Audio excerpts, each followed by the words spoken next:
veux devenir riche, mais vraiment riche, comme les anciens maîtres de l'or?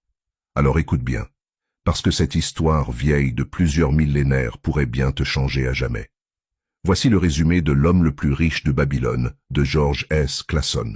Pourquoi certains s'enrichissent, pendant que d'autres restent pauvres toute leur vie, et si tout reposait sur des lois vieilles de 4000 ans qu'on n'apprend plus à l'école. Babylone, ville légendaire du désert. À son apogée, elle rayonnait d'or, de palais et de jardins suspendus, mais ce que peu savent, c'est que c'est là qu'est née la science de l'enrichissement personnel, et au cœur de cette cité vivait Arcade, un homme devenu l'habitant le plus riche de Babylone. Mais Arcade n'était pas le fils d'un roi, ni héritier d'un empire.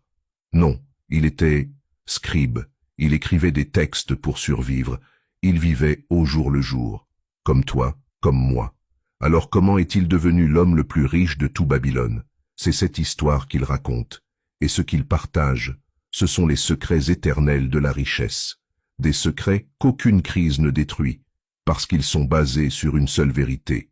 Ce n'est pas combien tu gagnes qui te rend riche, c'est comment tu gères ce que tu gagnes. Tout commence le jour où Arcade en a assez. Assez de travailler sans jamais s'en sortir. Assez de regarder les autres s'enrichir pendant qu'il survit.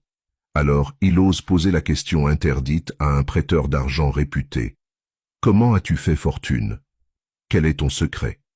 Et l'homme répond simplement, une partie de tout ce que tu gagnes t'appartient, garde-la. Cette phrase paraît évidente, mais elle est explosive. Car en vérité, la plupart des gens se payent en dernier. Ils gagnent, et tout part.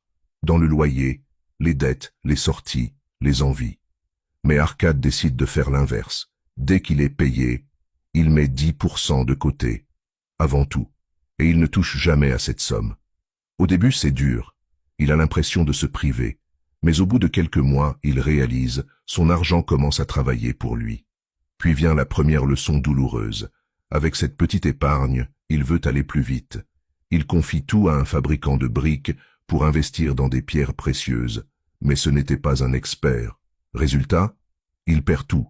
C'est un coup dur. Mais au lieu d'abandonner, Arcade comprend une autre vérité. L'or fuit celui qui l'investit dans des domaines qu'il ne connaît pas. Alors il recommence. Il épargne.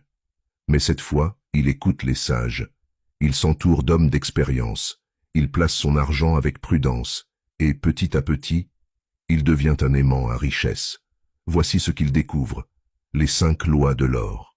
Elles sont simples, mais si tu les appliques, ta vie change. Épargne toujours une part de ce que tu gagnes, même 10%, même 5%.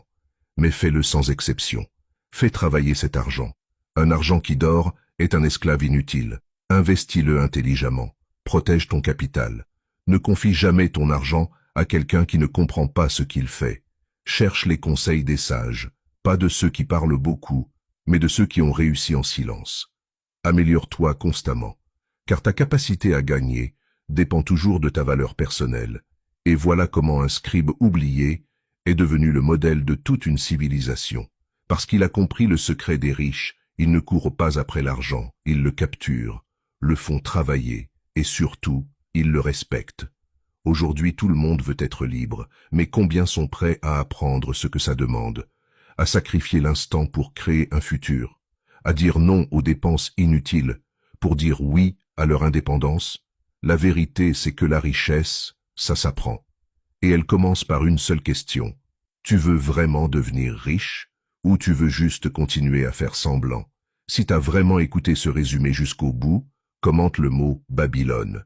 Parce qu'à partir d'aujourd'hui, tu ne travailles plus pour survivre. Tu construis ta richesse jour après jour, brique après brique. Alors abonne-toi et bâtis ton empire, comme Arcade l'a fait.